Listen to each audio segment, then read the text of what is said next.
face it. All right, well, thanks for joining us. I'm Courtney with Tombstone Factory, and today we're going to paint some tombstones. We're going to go over two of our most popular finishes, the Graveyard and the Haunter. And so we'll be doing a step-by-step instruction from basically taking it from the point where you made your tombstone, and we've done the underlying base coat color. And the only reason we're not doing the base coat color in this class is because we didn't want to take all the time it would need to have the paint dry all the way. So with that, we'll start into it with the Graveyard and kind of go back and forth a little bit between the finishes, but you should be able to see the difference as we're going along. Okay, ready? Step one, get some paint. That would work.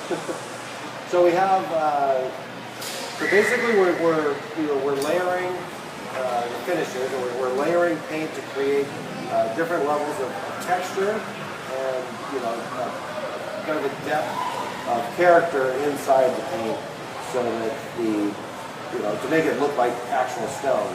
And so everything starts out with a base color of what we like to call a light black. So we don't want it to be like a true black, because it just doesn't seem too natural or weathered. If it was at one time painted black, based on the dates of most of the tombstones that anybody's going to be making, it would have been worn down and eroded and oxidized and weathered over time. So it's more of like a charcoal gray or something. And so we have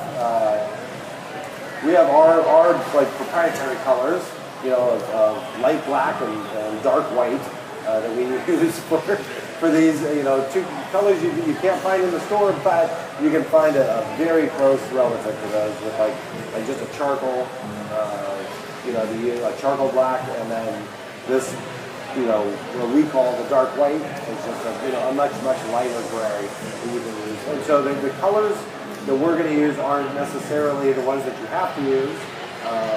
We use for the same process that we do this finish on. We do it with a bunch of different colors to make to mimic other types of stones and other type of minerals and what have you. So or if we want to put some green in there or something to make it look like there's some moss or whatever. All we're trying to do is over exaggerate what it would naturally look like, because it's a prop, and any prop is going to have to be, you're just trying to exaggerate reality so that everybody who's looking at it gets their mind kind of picks up on the little details that you really want to impart on them, and that they're, old tombstones. And that's why all of our tombstones the cracks are exaggerated, the distressing is exaggerated, just so that they can pick up on it. And I doubt you would actually see a tombstone with that big of a crack in it.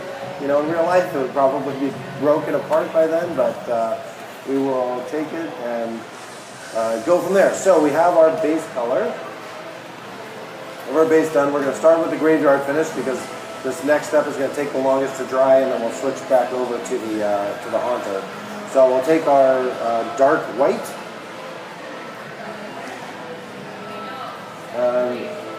The main takeaway from this class would be what I'm hoping is just proper painting techniques. You want to make sure that when you're going to do this, so I'm just going to kind of give you a basic rundown, but applying the paint to the brush is probably one of the most important parts in all of these finishes. Whether you're using a roller or a sponge or a rag or whatever, having a consistent coat, a good coat, a consistent coat, and an evenly distributed coat of paint on your applicator is going to help your paint job come out much better. So you won't have like a heavy spot and a light spot, because this isn't going to be like painting a wall. I mean, the backside is for the most part, because it's pretty innocuous, but the fronts with the carvings and stuff, you want to be really light with it, and just start laying a nice even coat. So many light coats are much better than one heavy coat, because if you put on a heavy coat, it's just going to roll into all of your depressions and everything and get rid of all the hard work that you've done. Because remember, we have a robot that cuts these out in a few minutes.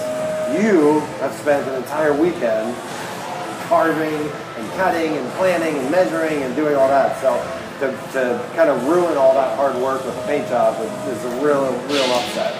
So we'll start with we always start with the back side, because if we mess that up, nobody really is going to look at it. So hopefully we'll find our technique on the front.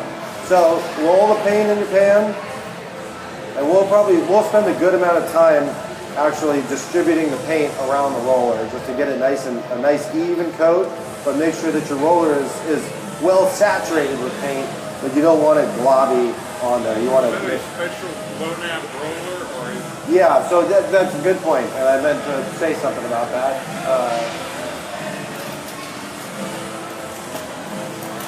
So the roller heads that we're using are just a high density foam. You can buy them on Amazon or at the hardware store or wherever.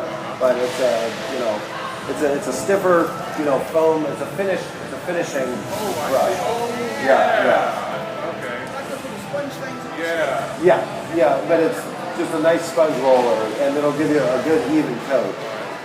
If you use a nap roller, a heavy nap, or even a real light nap roller, or even like the larger foam rollers that have that thin, like black foam on them, those don't even work that well because they're not going to hold as much paint.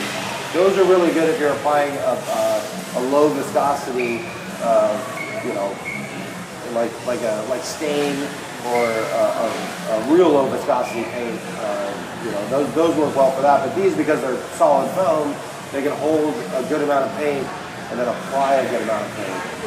So, continuing on with this, we're making sure we got plenty of paint on our roller, but it's all spread out nice and even. So I'll start, and then you're going to finish. So we're just rolling it on. And see, this you can push down pretty hard. But on these portions, where you have the cracks and the depressions and stuff, you want to just be nice and light and get it kind of in there. And then you get, because of the way that the foam was milled, you get these kind of, these depressions on there. And normally on our tombstones, that's on the back. I'm sure on any tombstone you're going to maybe put that on the back too. And you're going to want to push in and get all those covered up so that nobody can see what you're doing. I'll paint this one. I'll give you another one. Give you one to work on.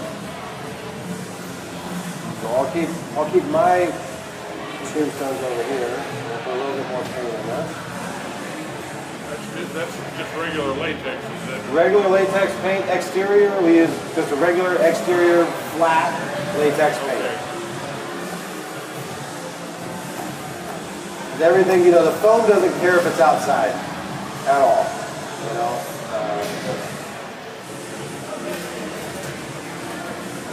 I'll let you get started.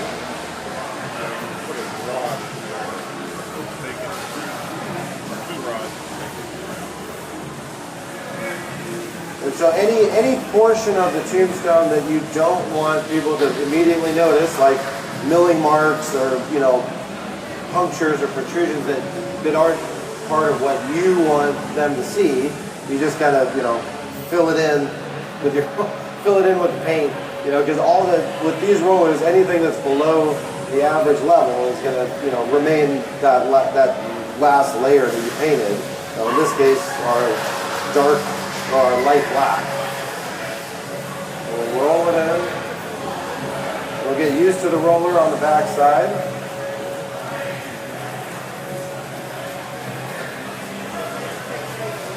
So all these little marks in here that I don't want anybody to see, we're going to go ahead and get those fully painted.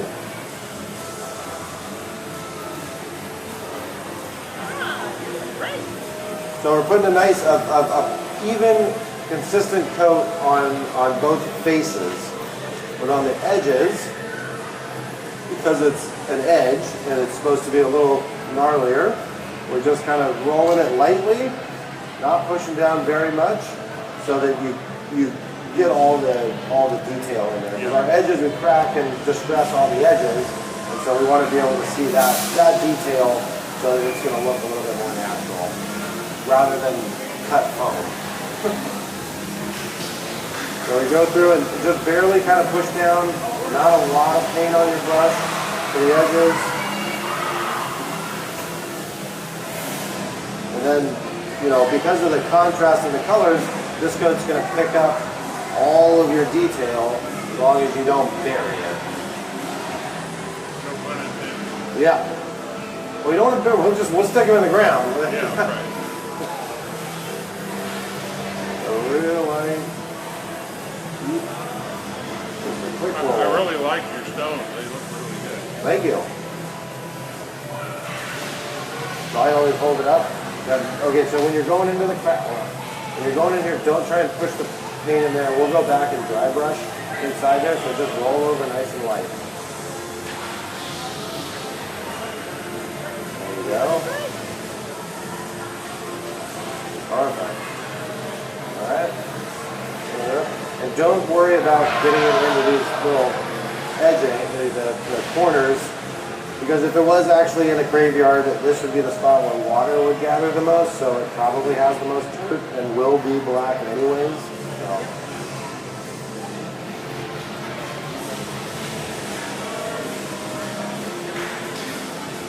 Perfect.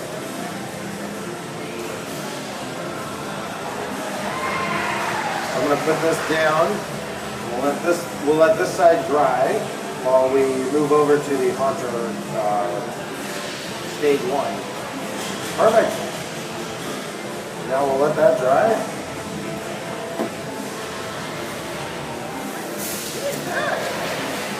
Oh, here's a paper plate.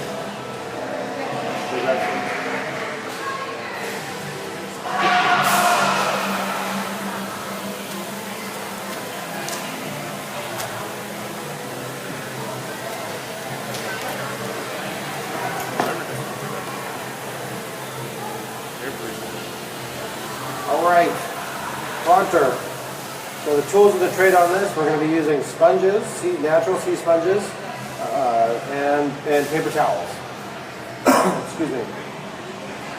So we're going to move from, so this color, our dark white, is going to be our final coat, our final paint color in the haunter stage. So here we're moving from darkest to lightest, right? So we're going to go with, and you can barely see it in here, but it's there, so it offers, you know, some complexity in the detail work. But we're going from like a charcoal black to more like a dark flannel grayish black. So we're going like one step up, one shade up from our base color, just to add a little bit of depth in there.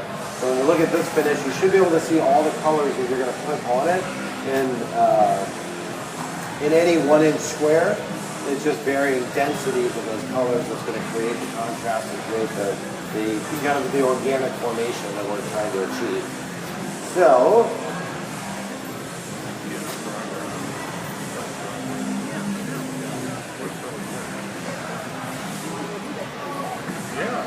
yeah, so this is the same like faux finishing technique you use it to make like a stucco wall or you know something like that.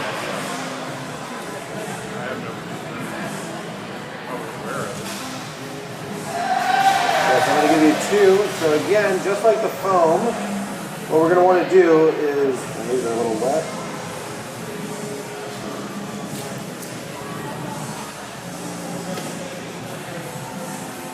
So you want to have, and a key point here would be, you want to have your sponges damp and not wet. So the more water you have in here, as we're stippling, as we're pushing this on, you're going to some of that water is going to drip. And if too much water drips, when you stand it up, it's all going to go away, and it's going to look like it's just a big drippy mess. So we don't want a drippy mess.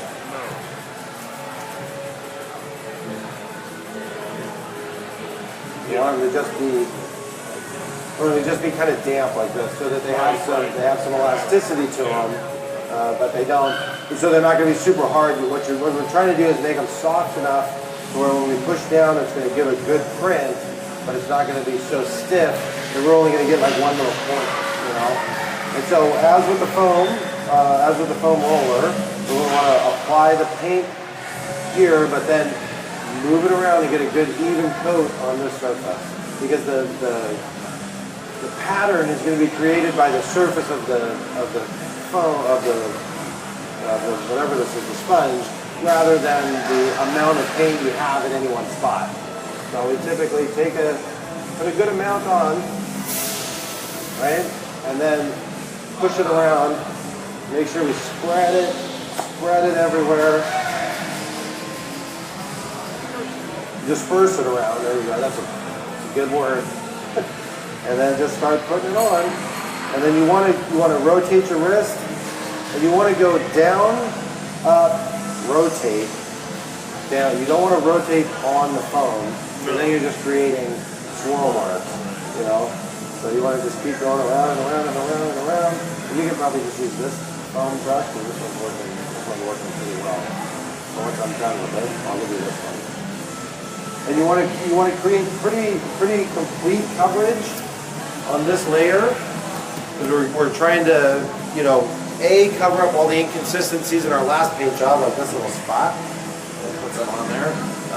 And B, create a nice layer that's going to be able to contrast with all of our cut-ins and all of our detail work. So I'll put it around and around and around and around. And we'll go up. We'll do the same thing on the edges. The edges don't really care too much about you moving your wrist because it's such a small surface area, but on the broader faces of it, you'll notice your brain wants to do like a pattern, you know, and so you have to really work at going from one spot to the next and moving it around and being, you want to be random about it, but you want to also have good coverage, especially on this layer. The other layers, we're kind of going for inconsistencies to create a more organic look to it. But this layer in particular, you want to have pretty good coverage. But not so much that you're not going to see any of the underlying colors. So give it a little bit of paint, and then spread it around. Yeah, just push it in there. All right, now push it in and spread it all around. Get it like that. Get it in there. You got to squish it in there, and now just, you know, generally start pretty light just to see how the sponge is reacting with the paint, and then as you keep going, you'll just keep going and going and going and filling it up. So that the amount of coverage that you want is, you know, pretty consistent. You know? And that's what the sponge is, and each sponge is going to give you a different, you know, look to it. Like this one. But also if you use this, you know, the top of it, it's going to give you that pattern. But if you use the sides, you're going to get these weird, you know, you're going to get a totally different pattern. And sometimes if we put too much paint on, we'll take a part of the sponge that doesn't have any paint on it at all, and just like transfer the existing paint that's on there and move that around. Because you know, you don't want a real heavy coat on this one. You want, you know, a real light coat. A, because it dries quicker, and B, you're just not trying to like, keep going. You gotta get all the in-betweens.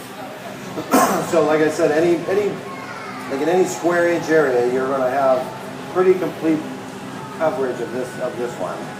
So we're trying to cover up the base color, but leave the detail.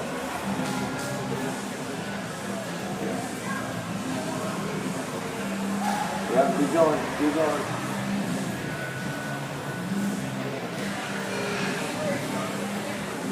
Perfect. Now get your edging, and then we always take if we stand them up, we always bring the tombstone out to the edge of the table so we can get the very, very bottom and up to the very, very top. So, a lot of people, like, they just kind of go down and the bottoms and stuff just aren't painted all the way. Yeah, it's around the whole bottom. That doesn't make sense.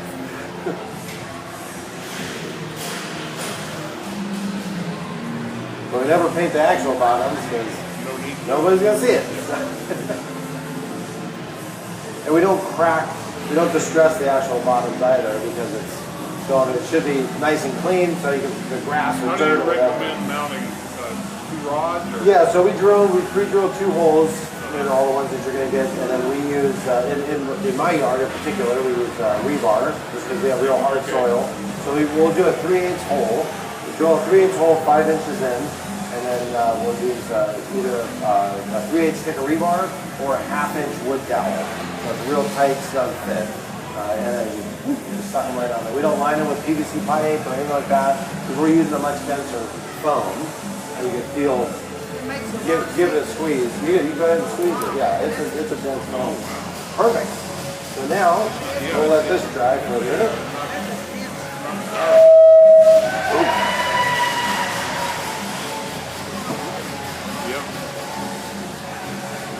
We'll go back to our other side. So we will, it's a little damp, so we'll just put it there and let it sit. Not try and move it around very much. So we'll go back to our rollers to finish out the faces on our graveyard. So this cut is a little light, so you want to use, I think this one is mine. Why don't you get this one cut? So yeah, spread it around.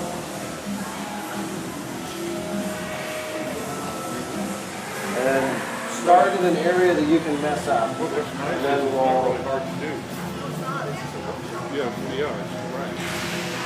So we'll start it off. I need some paint.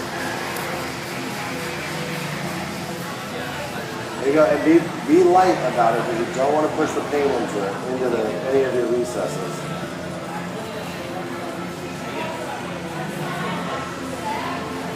Well, this isn't really that hard to do. Yeah, you have to be really careful. Yeah, you just gotta, you gotta go slow, Yeah. and it takes a while. But after 2,000 or 3,000 of them, you'll have it down. Yeah. Real quick.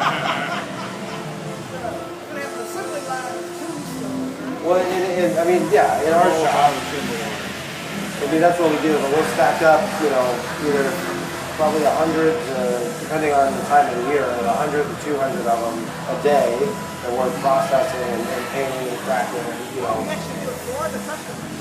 Yeah, so when you order one order a tombstone from Tombstone Factory, it's finished and done and ready to go. Yeah. So again, we're being real light with it to not erase all of our hard work of carving. We don't want to get any of this coat inside the recesses because that's the whole point of it, is to create that contrast. But you still want a consistent layer. You want a complete layer of paint, but you just want that layer of paint to only be on the face.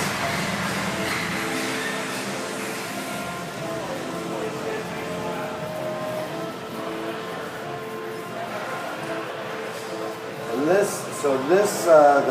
the cut on this tombstone was a little light, when we cut it, but as an example of how much I'm not pushing on the roller, you can see how skinny that is, and I'm still not getting any paint in it. Yeah. So it's right. a little tiny, but you can still see it, because we're not pushing down on it. Let that dry.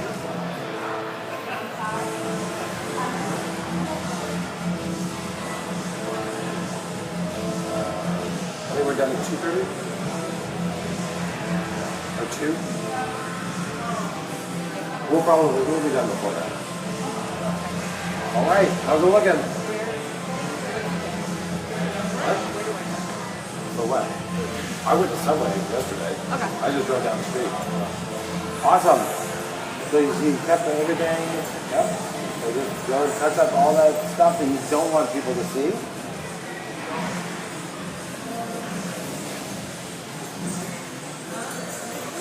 Nailed it. All right, so set that up and let that dry. Yeah. Then we'll go back. That's still a little wet. This paint isn't drying as quickly as it should today. So we will just set this down and then we'll do the stippling again on the front. Some more paint.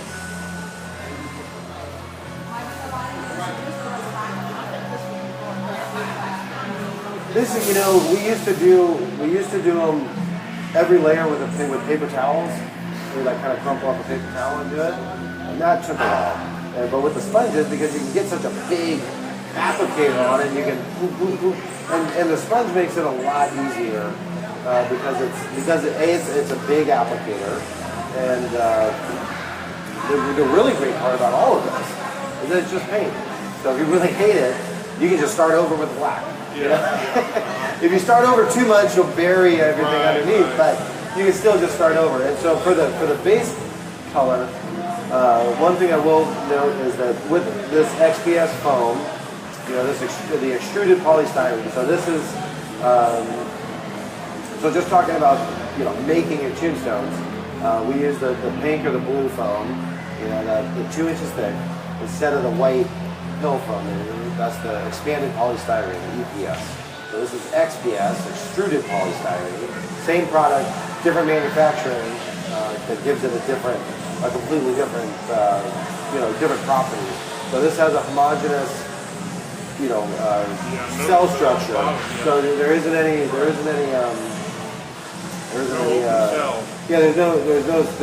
you don't get that little, you know, the flaky, the little balls or the pills. You don't get any of that. So when you cut it with either a router or an X-Acto knife or even a soldering iron, it's nice and clean. But part of that fabrication process, when they push the foam through the die to make your 4 by 8 by 2 inch sheets, it leaves a slight, like mill scale, it leaves a slight layer of like Teflon on it. And so the faces of them have that like Teflon coating. And when you cut that away, then it makes it, you open up the cell structure, you open up the foam, and it takes paint completely differently. You know? So I don't even know exactly where I was going with this, but okay, so this is where I was going with it. So to create the base layer of it, we're using, we don't use a brush, we use a spray gun. Because a spray gun will allow you to cover the Teflon coating evenly. I mean, a roller will work too, so you can go in and paint, but you're going to have to push in the paint with a brush in all your letters and cracks and everything, and then go back with a roller, or you can get a $20, you know, spray gun from Harbor Freight or Home Depot or something, and use that. Just make sure, because it's latex paint, let's get that out of there. So let's hit this a few more times because we're dealing with some wet paint to cover up some of our inconsistencies that we just created. Yeah. That's looking good. So it's latex paint. Latex paint hates going through a spray gun. You have to water it down like just regular tap water. You make it to the consistency of like buttermilk or something, and then dial in your gun, and you should be able to spray away. And it makes that whole process, you know, a fraction of the time, and it gives you a nice clean surface to work from to start creating all of these layers. Unless it's really humid out, like when we did these, and the paint dripped a little bit when it was dry. So. You got the sponges at a paint store, or do they carry them there? We ordered the sponges from Amazon. You know, just like a pack of a 4-pack of natural sea sponges. So, you know, and they wash out nicely. You know, so you can, like in our shop. I mean, we go through a lot of stuff, but our sponges have lasted, you know, at least 2 or 3 seasons. You know. When we're processing, you know, thousands of tombstones with them. You know, not all of them get to finish, but we're still probably painting at least 700 to 800 tombstones like this in any season, you know. And they last. So moving around, getting good coverage.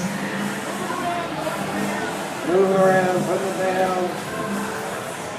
Making sure we got a good amount of paint on there, but evenly distributed on our applicator.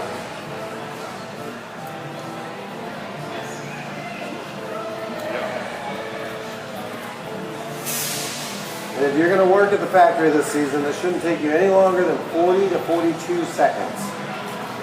We're processing. All right, so now we got that. We're going to see how dry. So for the next step, in the graveyard finish, this first layer has to be completely dry. Because we're basically going to hose this thing down with water. And when we do that, that undercoat isn't dry, it's just going to come off too. So I think we'll let these dry up for a second, and we'll take a quick 6 minute break here, and let this dry, and then we can probably start on our second coats of the haunter finish. And at the very end, after we're totally done with the haunter finish, we'll do the final coat on our graveyard finish and end it with that. So we're gonna pause, take a break, and be back in a few. Do you want me to get another coat for it? We're doing all right? Let me just turn this off. Yeah, you might want to just tell these guys what's going on. What's that? Tell these guys what's going on. We're taking a break. We'll be back in 5. But what are you doing? What do you mean? What are you doing here? What's happening? For those that joined late, what are you doing? Okay. So for those who joined late, what we're doing is we're creating our base layers, and we're waiting for paint to dry now before we can start adding more layers. So we have coated our graveyard with. We started with our base, our light black, which is more like a charcoal gray, and then we painted over it really lightly with our contrasting color, which is a much lighter gray. You can use pretty much whatever color you want to create the effect or mimic the stone that you're going for. And so to do the next step in this process, this layer, this gray, or what we call dark white, has to be completely dry, because we're going to hose this thing down with a lot of water. And we want this layer to stay there. So we're going to let that dry up. On our graveyard finish, we've done our same gray, and then we've gone about one shade up with our gray coat, and we're going to let that layer dry, so when we put on the other contrasting colors, we're not lifting any of these other under layers off of the tombstone, so that we can create the effect that we're looking for. So we're going to let this paint dry, and we'll be back to finish it up here in a few.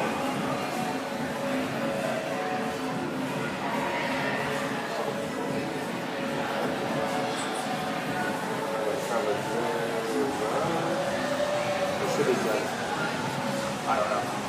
Yes. Yes. All right, I'm going to go wash this out, and we're not going to use these anymore, so these can sit there. Cover this up. All right. Turn it off or take it off? Just turn it off.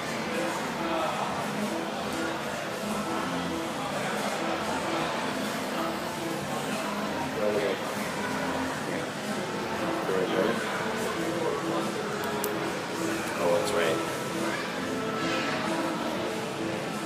Good. Am I projecting enough? There's a lot of interference. Okay, I'll be back in a few.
be worse. It could be that piece.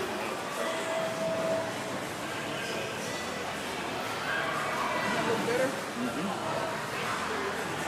Found my finger. Drop it out there. Yeah.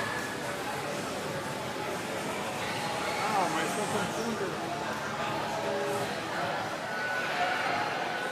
Oh, it's not my finger. It's something else.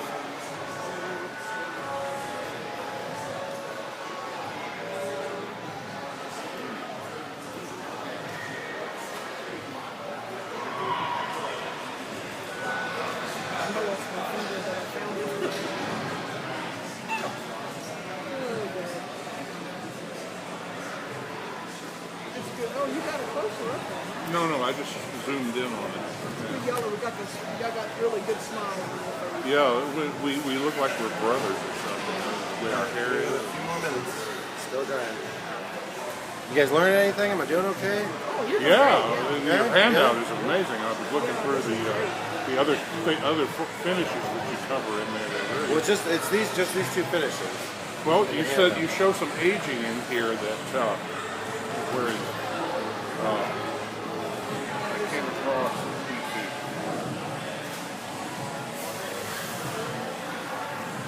this. Well, we're gonna do that. That's the final step. Yeah, we're okay. gonna do that. I So see. that's the Really? last. That's the last. No, it didn't come through too much in this one because for some reason I didn't have my actual black, and so we used a lighter shade. We used the same gray, and so it didn't really come out too well. But we have black today, so. Now you did say you sprayed the base coat. That Yes. black, Yeah. to get it into the leather. Yeah, to get it all in there and to create a nice even coat of paint because you want that base coat to be as clean and even and coverage and have good coverage as possible. Right. So that's because you're starting. Just clarification. I want to make sure that Yeah, the base coat. I mean, because we have stands, so all of our tools stick them up on stands, put them in the spray booth, and it goes. we're spraying them and get them out, spraying them, get them out. They have a little lazy Susan to spray. Yeah, you got to go as So fast as you can. yeah, so we're spraying from any like one pot of paint. We'll do. We have one of those spray guns that has a separate pot. Right. You know, and then the airlines go Airline, right. in, and Yeah. we just have the gun with everything in there. So we're spraying Do you use an aspirated spray gun or a pressure feed spray? pressure feed. All right. So it's all pressure feed. It's like it runs at like 40, 45 psi. And then we turn the guns way down too. So we're trying to keep as much paint on the product instead of spraying everywhere. Yeah. So, but it takes. I think one of those pots will do about. Well, if you have a good painter in there, you'll get 50 tombstones out of it. But if Wow. you have a shitty painter, Maybe maybe about 20. 20. Yeah, so- and if you put too much, and you want to get a nice light coat because it will go into all the recesses, and then once you're standing them up to dry, it'll just sit there and start leaking out, just like it did on some of these. But it's so beautiful. It's so good out with the paint use that you're getting all this drippage, and the consistency of the paint because of that Teflon coating. The paint wants to just run off this stuff, And so you can see it's a little more prevalent here where it gets in the cracks and then it just drips out. And that was just due to the humidity. But the paint humidity sucks really up. makes a difference. And then when you coat it, like these should have gone back over because you get some of this light blue and all that. You want to get rid of. You want to get rid of all that stuff. You say you use both the blue and the pink? Yeah. Well, that's what we like. We kind of switched over to the blue foam because we were using just pink. Yeah. Yeah, the blue. So Harder the to only cover that difference- pink, yeah. Yeah, the only difference between the pink foam and the blue foam is who made it. Lowe's Courtney makes pink foam, Dow makes blue foam. It's exactly the same. They have their own, proprietary differences and whatever, but for our purposes, it's the same exact stuff. And you say that the outside is Teflon? They have it's a thin Teflon coating, so like when you get like steel from a steel mill, and before you weld it, you gotta grind down the mill scale. So how do you prep them before you paint? We don't prep them at all. You don't prep so them at all? we keep that on there. Oh, okay. That's what I want to clarify. Yeah, no, we want that on there because that gives us a really awesome layer because as soon as you bust that out and you open up the cell structure of the foam, it just sucks up the paint, and then you get a really consistent paint job. I'm gonna run to the bathroom and we can try it.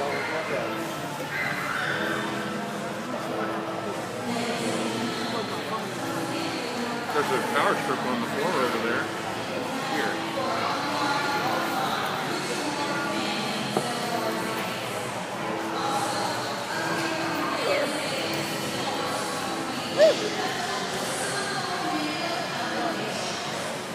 Oh, you think? No.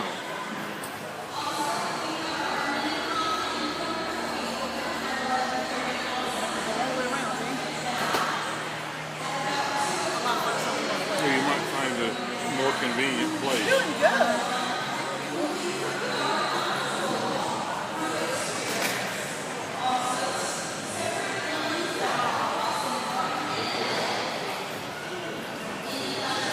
That yellow cord might have a plug. Yeah.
Silly. If you keep that up, I'm going to do something you're not going to like.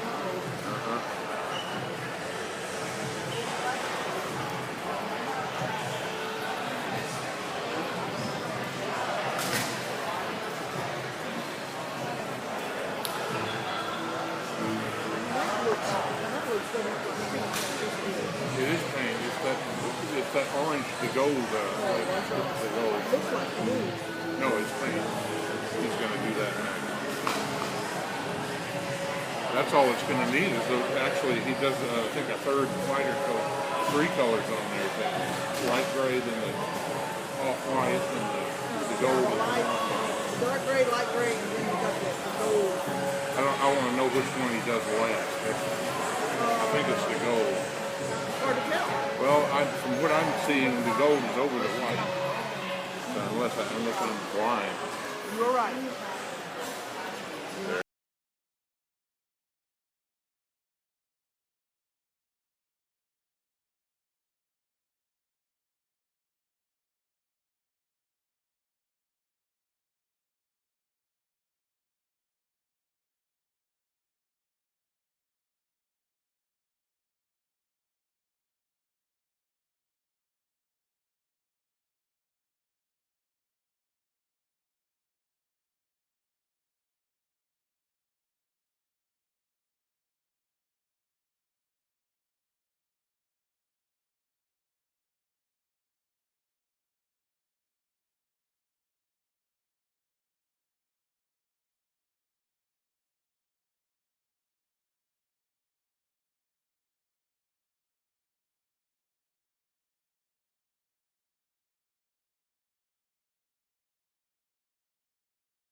Well, we're out in California, and so we get a nice dry heat. So you know, and this time of year, it's by the time you're moving on to the next one, the first one's already dry. So Santa Barbara. Santa Barbara. Yeah, That's a nice place. it's nice. We like it. So we like it. I've been there Hey, once. it's working.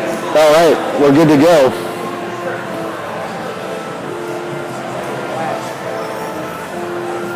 All right, we're back. Yes. Okay, recap. What's going on? All right, so we're back. Our paint is mostly dry. It's a little cool here, so we are going to start on our second coat of our finishing paint on the Haunter Tombstone.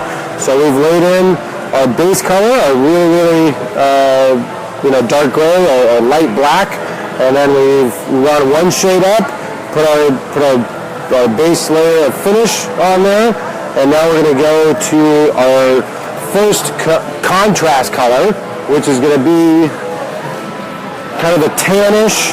I think this one that we're using today is called Copper Haypenny. It's all just exterior flat latex paint.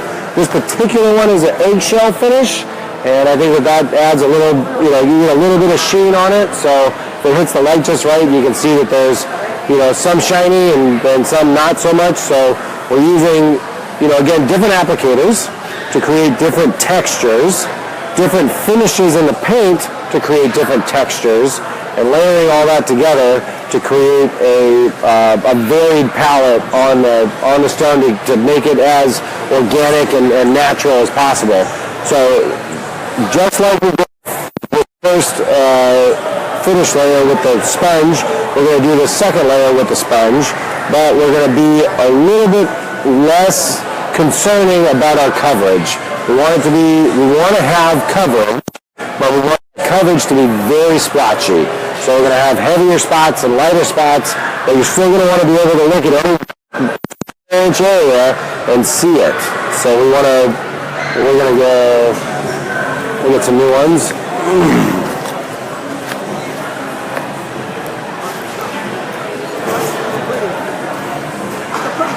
It is, and you can use on the stone that you're trying to replicate. Like if you want a green, what's that green stone? That's the it's the rock. It's the stone of California. It's the green. Marijuana? Nah. Stone in California. Stoned. Yeah, I think that's Colorado. Yeah. But if you want the green one, then you can use varying shades of green, or you want to do like a rose, like a red limestone or something. You just when you look at a lot of reference pictures, it's like, okay, this is the stone I want to look at. What colors are in there? And when you're doing this process, you always like the basic rule of thumb is you go from darkest to lightest. Okay. So so you get your colors, and we generally keep it between 4 to 5. I would say no more than 5 colors. We're going to have 4 on this one, and we're going to have 3 on this one. But any more than that is just kind of overkill, and you're not really going to see that much, Yeah, it's muddy. Yeah, it gets a lot of it gets lost, and then it all kind of just evens out. So three good contrasting colors is going to be about the maximum that you're going to want to use. So we'll start with this one. Again, we'll put a good amount of paint on it, so it's going into all the cracks and crevices, and it's going to be completely uneven. You just punch it down right now. So we're going to spread that around again and get it on there. So is this one you're doing? That's yours. All right. So I really like to work in a diagonal process, and actually the tombstone works really well just for me because it helps my brain not do a consistent pattern. You don't want that at all. So start in one corner, move around, and I'm probably not going to put any more paint on this brush because I don't really want a whole lot on there. And then I'll move to a spot that doesn't have any paint on it to try and move and transfer this stuff around a little bit. And so I want it everywhere, but I don't want it heavy everywhere, I I use a very similar process to this in Photoshop when I'm trying to replicate a surface. Exactly.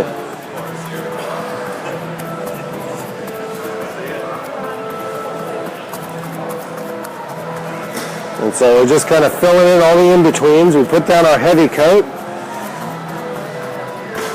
And if you do this with where the underlying layers aren't completely dry like we're doing now, you're going to have a little bit of transfer of colors, but that's not really necessarily a bad thing. It just creates more, you know, interconnectedness of the coloring. So More of a chaos. exactly. Chaos is a good thing. So we're spreading it around, spreading it around. And so you can see, you know, you get heavier and lighter, but this color is everywhere. And then we'll take the spot with the paint on it, get our edges a little bit. Making sure to remember to get all the way to the bottom and all the way to the top.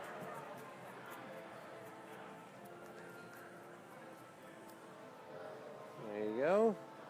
And you can probably just spread it around on there. There's probably enough paint on it already. And so that's that layer. Yeah. We'll let that sit there and dry up a little bit.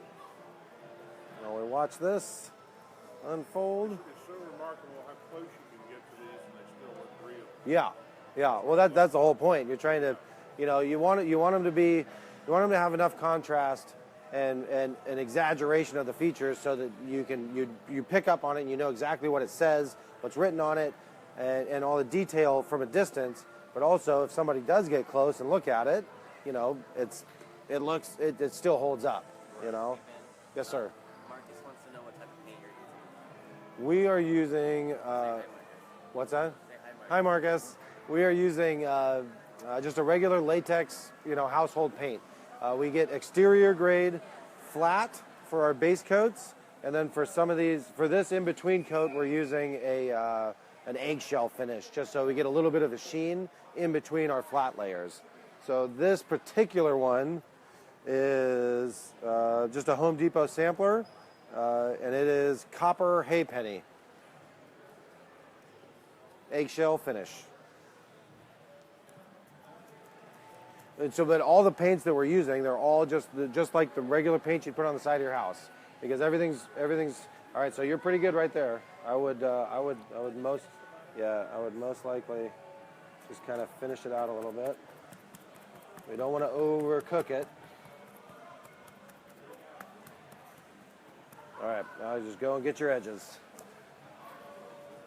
So everything's just a regular latex exterior paint that you put on the side of your house so that it all holds up in the weather, because the foam doesn't care if it's outside or not. You get a little bit in extreme temperature swings, like really, really cold and really, really hot. You'll have some expansion and contraction in the foam.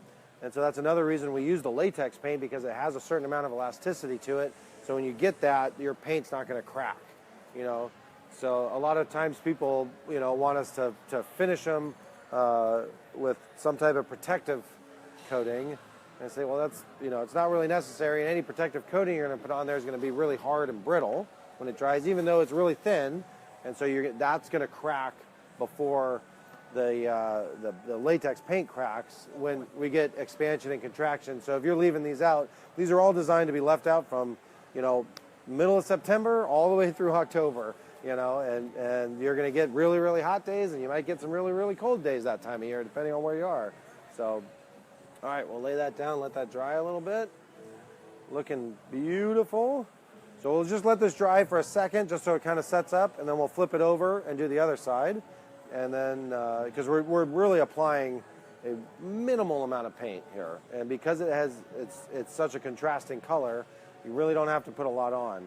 And the next layer, the dark white that we're going to put on there, is going to be a very, very fine layer of paint and really delicate, because you can overdo that layer really easily.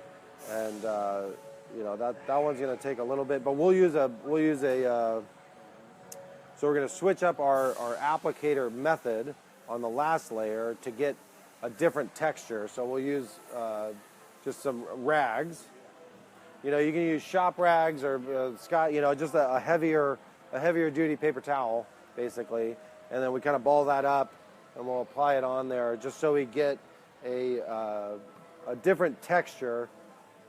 So if you look at like this stone, we've got, you know, the sea sponge, which gives us kind of those round the real organic looking things. And then we're using a rag, a crumpled up rag, to get more of these lines and striations and stuff in there. So you have differing textures or different patterns in your paint application. So these are looking good, and you're going to have eggshell. It's an eggshell finish, so it's going to be a little shiny, but we will. This one's yours. Yeah. All right, we'll let that sit up for a second. I'll do mine. So we'll finish this one out.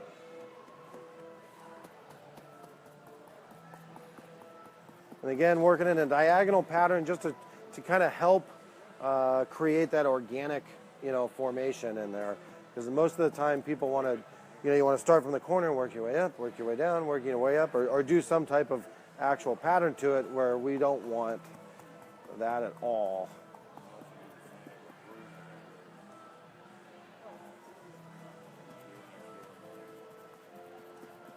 So now we'll transfer the existing paint that's on there, get it pushed around a little bit.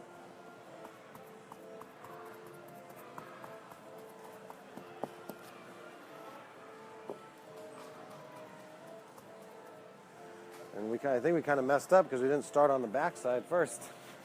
There we go. And now we'll take a look at this front side, see if we're good. It still looks good. All right. We'll set that up. Nope. Set that up over here. Let that dry.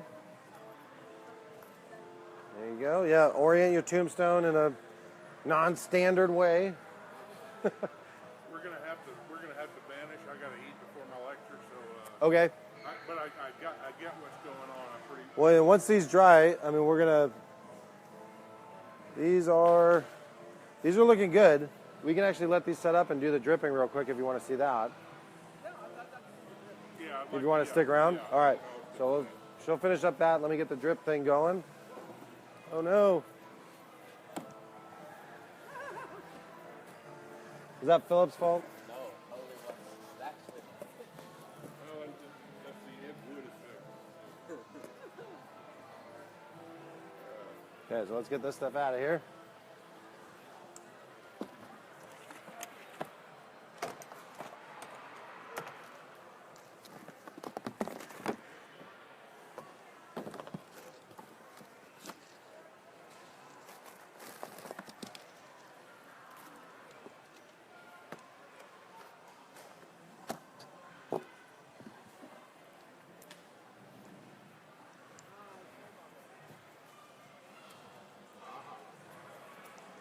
Well, not going to do that one. Well, I'll start with mine here. So, pressurized sprayer. With water? Just water. That looks perfect. It doesn't, you know, subtlety. They didn't have those when I was the last time I was doing a project like this. All right, so I'm going to do it kind of inside the tub here, if we can see it. But so the biggest point and the most important thing to do when doing this step is to get your tombstone wet before you put any paint on it. Because if you put the paint on it before it's wet, then the paint's just going to kind of drip in a very uniform drippy pattern. So if you get it wet beforehand, then it's kind of like watercoloring, and then the paint will just flow and have a natural look to it. So wet it down real good. Make sure you're totally covered. Thoroughly. And then we get our actual black, not our light black or not our dark white. So this is complete. This is black. Black. Black. Black is black. Short paintbrush. You can use whatever paintbrush you want. I'm just using these because they're cheap. We're going to hit it pretty hard.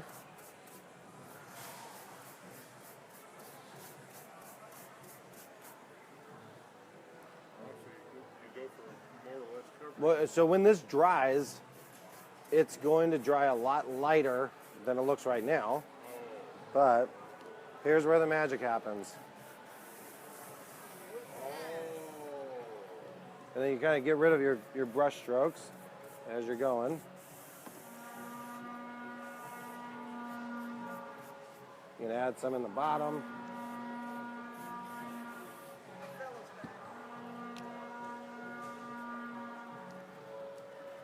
And you just let that go. I see there. Yeah. That's good.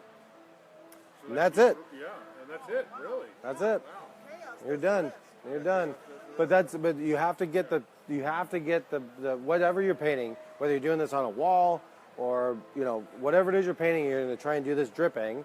You have to get it wet before you put any paint on it. You didn't dilute the paint, is that correct? No, it's just the paint on there. Just throw it on there. Spray the water again. And then you spray the water and let it run down, and then you just kind of keep spraying and keep applying paint until you're happy with it. Okay. So just for all of our own edification, let's see what happens if we don't wet it. Oh, Right? So this is the, or if you don't wet it beforehand, right? So we're gonna put the paint on there.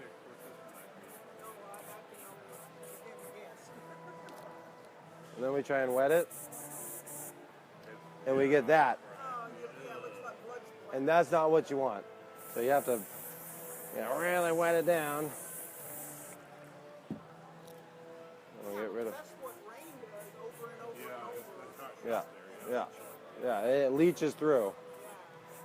And then in all of your detail, in your cracks and everything. you're just simulating nature on Yeah. high speed. But it'll go, and then it'll follow your cracks down. So when you're doing your cracks and you're doing your distressing, you can kind of think about the finish that you're going to do and where you want, water to fall. So here we're getting a little bit of that spider webbing because we didn't get it totally wet. So we want to kill that. And you want it, and it'll dry. And you'll see when we get the finished product about how much of a difference it makes from being wet to being dry, and how much lighter it's going to be. So you want to have pretty heavy, you want it to be pretty black when it's wet like this, because when it dries, it's going to be a lot lighter. Because you're really putting just the smallest amount of paint on there. So it looks heavy now. You can kind of go back and see where the paint is actually pretty heavy, but even then it was a lot darker even a minute ago. Yeah. So it'll dry up much lighter. Yeah. So you want to come around and do yours?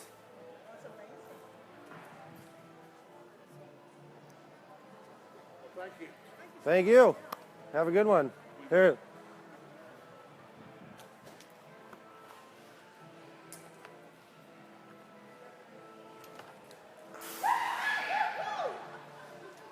Got some stickers and cards. Oh, thank there you you. go. They are. Alrighty. I like it. Okay, so remember, step number 1 is get it wet. Really, really wet. The whole thing. Soak it. The wetter, the better. Yeah. That's good. I That's get good. the point. Yeah. The tip on That's the good, sprayer yeah. is really good. I didn't know they had these. Yeah, we have a whole bank of them. We used to use, bug sprayers. Yeah, the ground pump. Yeah. So these little handheld ones work real nice. Yeah. Thank you. Well, we'll find out. Now you get to spray it. Now stop.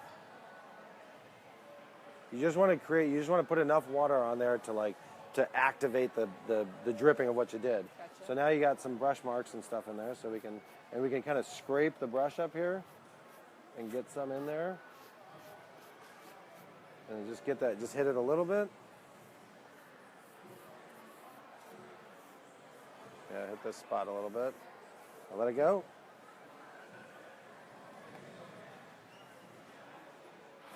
There you go. Are you happy with it? Yeah, I like it. Okay. Let's do our other side. Bring Bring it up here so everybody can see.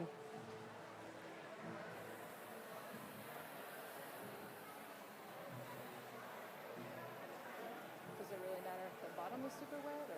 Yeah, because you'll still get spider webbing, and then we can just keep spraying on it, you know. There we go. Perfect.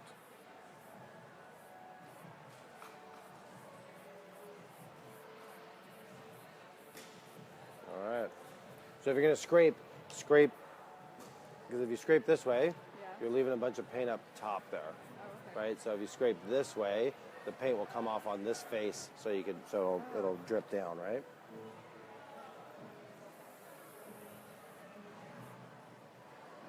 Yep. And see how we get like this stuff? Yeah. So you want to spray it You want to more kind of on spray it a little bit more, yeah. Yeah, and let it kind of bleed out, you know? There you go. We can probably put a little bit more.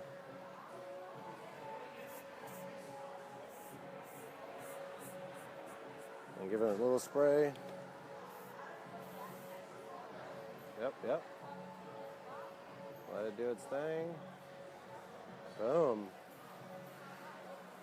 That's looking good. I like that. All right. You like that side still? Want to do any more to it? If you want to, now's the time. Maybe a little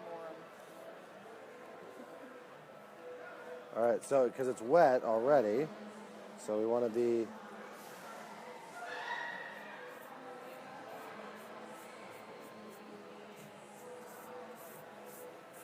All right.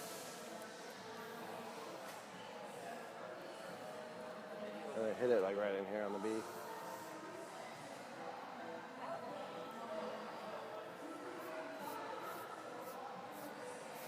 Kind of help it along to get rid of our brush strokes. All right. Hit it again, or let it Yeah, hit it a little bit. Perfect.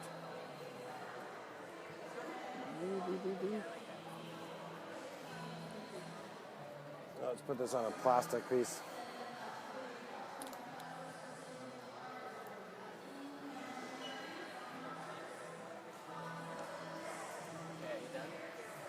I'm done with that. We got to finish our last little portion on these. And then, so we'll do it right over here since this is clean. All right, last step for the haunter finish. Let's go over here since this is all destroyed now.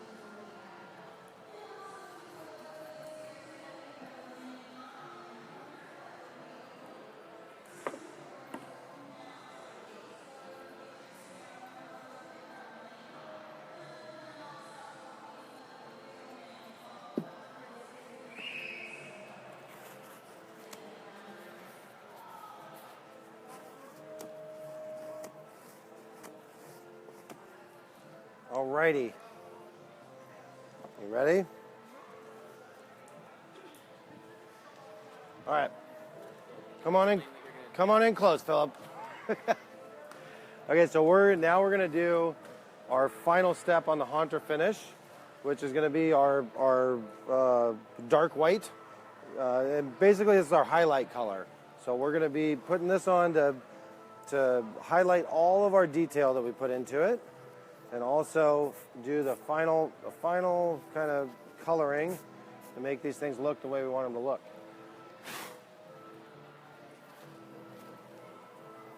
Alrighty. So for this step, because we've been using the sea sponge in the last few steps, we want to we want to have a different pattern here to break it up some. So we're going to take a heavy paper towel, and we're just going to kind of roll it up. And what we want to do is create. We want to accomplish two things when you do this. One, you want to have a nice wide applicator pad, and number two, you want to push all that stuff you folded inside it, so it's like a little pillow. Because what we don't want is when we're pushing onto the stone, we don't want our fingers to come through and leave little 3 or 4 little marks on it. So we want to be pretty gingerly with this. Same with before, put a little bit of paint on, and then we're going to sit there and we're going to kind of blot that around. But don't push really hard because you don't want to just mutilate the paper towel. You want it to stay nice and strong for a while. So we're going to spread it around and get an even distribution of the paint on our applicator here, on our towel. And then just like the other ones, the first hit is going to be nice and light so you can see how the paint is reacting. And then we can kind of go into it. And this will, like, real light just so you see it. And then once you kind of get some of the paint off, you can go a little bit heavier. And we're going to go all around. Remember, moving the wrist. And you can see how when you're doing it, it's going to pick up all your edging, you know. And so you go in here on your crack, it's going to pick up all your edging and all your details. So on the back side, it's kind of difficult to do because you can't really see how it's reacting. I find that the fronts are a lot easier to do than the backs, just because this is just a huge blank space. So we'll do this to kind of mess up, you know, get our jitters out of the way. Don't wipe because you're gonna you'll kill the brush when you wipe it, because you just put too much paint in there, you know. And see, like I got quite a bit of paint going right there. And go around and around and around. Fill it in.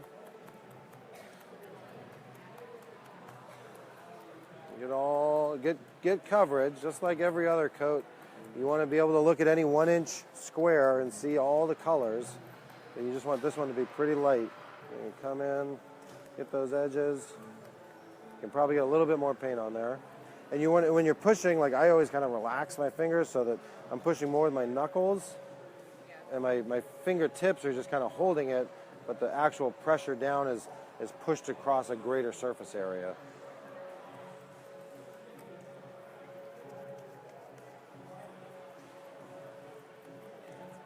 Yeah. And if you ever feel like, you know, your brush just doesn't, your paper towel isn't working, like it's just kind of dead and soaked, then you can come back and just kind of refold it and create that pillow again. You know, just get it in there so it's working right. And this is the most difficult step. Everybody doesn't really like it, because you can screw it up really quickly. Or I just make everybody really nervous about it in the shop, which is mostly the case, I think. All right, so now we'll do our edges.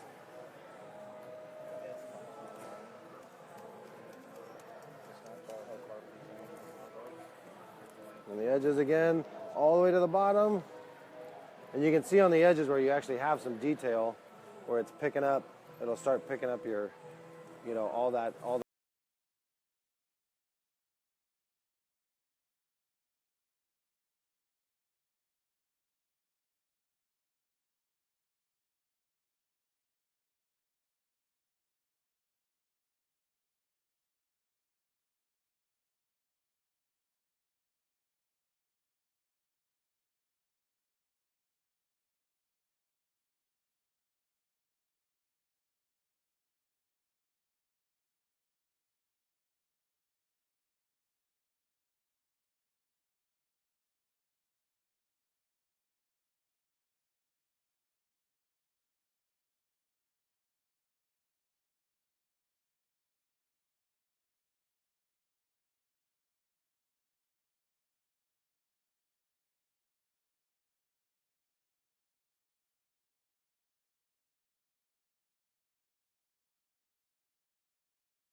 There you go. Yeah, move it around.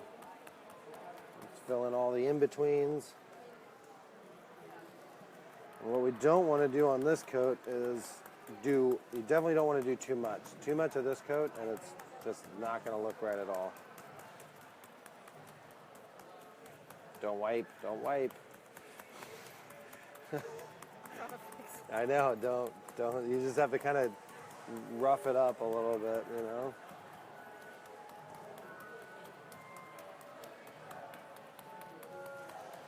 You have a little heavy spot there. But what you want to do is get rid of all of your, you don't want any fingerprints and you don't want to see any too many hard splotches. There you go, done. Yeah, that looks great. That looks great. Boom, bam. There they are. And that's how you paint tombstones. Whether or not we're professionals is what's really in question here. So. Alright, so you done? We're done. Sign off. Yeah, we're done. You like it? You feel good? Yeah. You don't want to change anything? No. No? Alrighty. Face us and sign off. Okay. Well, that's it. That's how. From Tombstone Factory. Today we talked about. All right. This is Ben from Tombstone Factory. And today we talked about, or showed you how, to paint tombstones in our two different finishes, the graveyard and the haunter. And if you've got any questions, you can always look us up at tombstonefactory.com or, send us an email, and we'll be good to go from there.